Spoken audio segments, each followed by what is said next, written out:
నమస్తే, welcome to NCN news. నా పేరు హరిప్రియ. బులెటిన్లో ముందుగా హెడ్లైన్స్. నిడదవోలు మండలం సమిశ్రగూడెంలో తాళం వేసిన ఇంట్లో చోరీ.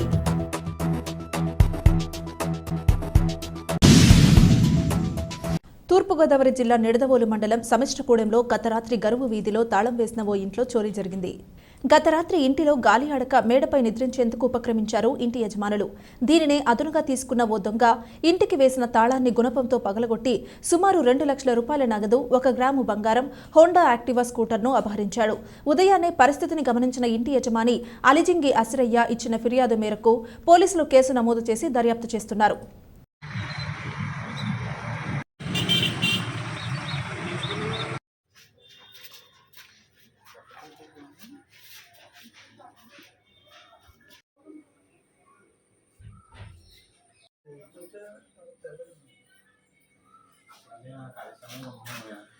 వచ్చి ఎన్ని బాగా గుర్తించి లోపల స్కూటీ దాన్ని తీసుకొని అలాగే ఆ డోర్ నుంచి అలా డోర్ ఓపెన్ చేసి వెళ్ళిపోయారు.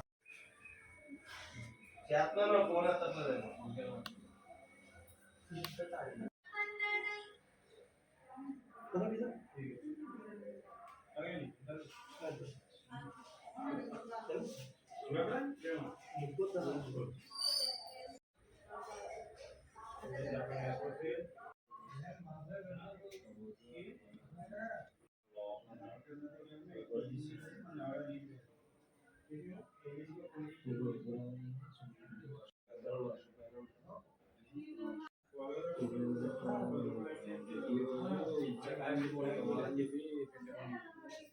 నేను శుక్రవారం మా అమ్మ గారు నేను చదివానంటే శుక్రవారం అని చెప్పి